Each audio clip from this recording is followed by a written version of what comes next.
Comme dit Rabbi Nathan, tu n'as pas eu, tu n'as pas prié assez, c'est tout. Ou tu n'as pas prié, ou tu n'as pas prié assez. Va mendier Hachem. Va mendier. Non, mais j'ai demandé, c'est pas assez. Non, mais vous savez combien j'ai demandé? J'ai fait une prière 1000 fois. Tu as reçu? Tu n'as pas reçu, tu n'as pas assez demandé, c'est tout. Mais il y a demander, demander. Il y a des fois où tu commences à prier, ça devient une routine. Mais il ne faut pas que ça soit de la routine. Il faut que tu sentes le manque. Tu peux pas prier avec de la routine. Ah ouais, j'ai oublié, je ne suis pas marié, il faut que je prie pour être marié. C'est pas comme ça que ça doit être. C'est que tu as mal de ça. Alors tu pries parce que tu as mal. Ça te fait mal. Tu ne peux plus vivre comme ça. Tu as mal. Alors là, tu vas prier.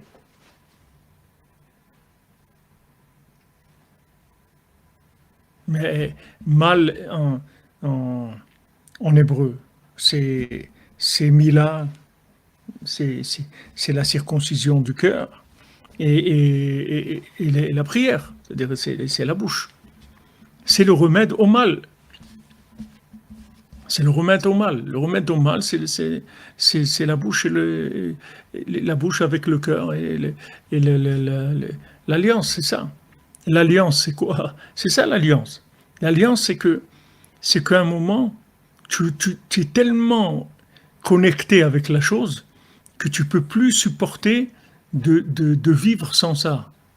C'est-à-dire, tu peux plus vivre comme un inconscient. C'est fini. Tu peux plus. T'arrives plus. Donc tu commences à pleurer, tu commences à prier, parce que tu peux plus. Quelqu'un, il a un appartement, tout ça, il est là, il dit, il y a une petite tache sur le mur, il faudra après le peintre pour arranger, c'est la petite tache, le lustre, il commence à se faire vieux, il faudrait mettre un nouveau lustre. Hachem, il n'a pas de maison. Ok, arrange ton lustre, tout ce que tu veux. Mais Hachem, il n'a pas de maison. Ça te fait rien qu'Hachem, il n'a pas de maison. T'as pas envie qu'il se passe quelque chose.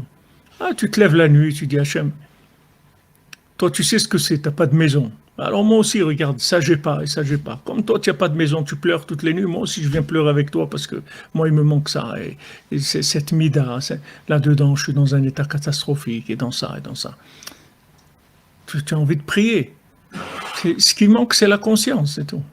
C'est la seule chose qui nous manque. Parce que même si tu crois que tu sais, en fait, tu sais pas.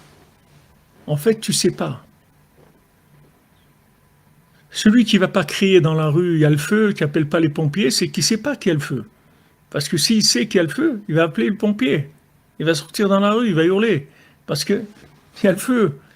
Donc, comme le Tana, il appelle au feu, au feu. Les gens, ils viennent et tout. Ils disent, mais il n'y a pas le feu, pourquoi? Il dit, mais Sahara, il allait me brûler et tout, que je ne vais pas rester comme ça. Je vous ai appelé pour me sauver du Sahara. Je vais pas. Hachem nous a envoyé quelqu'un comme Rabbi Nathan, regardez qu'est-ce qu'il nous dit. Regardez, rien que ces paroles-là, ça console, ça réjouit, ça tranquillise, ça rassure. Vous voyez, c'est un père, il te dit, voilà, regarde comment ça fonctionne, regarde comment Hachem il t'aime, comment il attend de toi ça. Il sait que tu souffres de des manques que tu as, alors exprime-toi.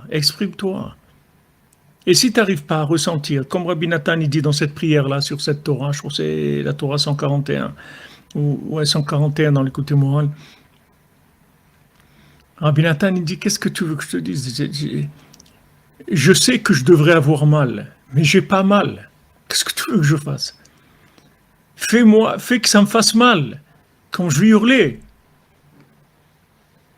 Aide-moi à hurler comme je dois hurler pour quelqu'un qui est dans cet état-là. Mais ce que je sais, ça suffit pas pour que je hurle. Donc je crois que je sais, mais je sais pas.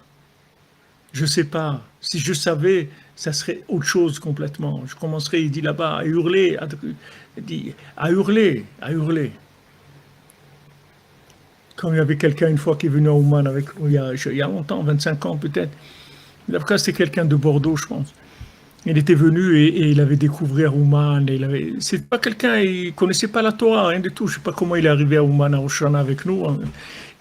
Mais il était comme un fou. Il était comme un fou. Il allait d'une maison à l'autre. Il pleurait, il hurlait. On m'a volé ma vie, on m'a volé la vie.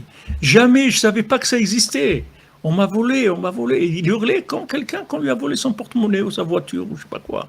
Il hurlait, il pleurait, il rentrait dans toutes les maisons. Il y avait des Français, il hurlait. On m'a volé ma vie, on m'a volé ma vie. Je ne savais pas que ça existait. On m'a jamais dit. On m'a jamais dit que ça existait, ça. J'ai jamais vu, je ne savais pas. Un truc. Et là, il s'exprime.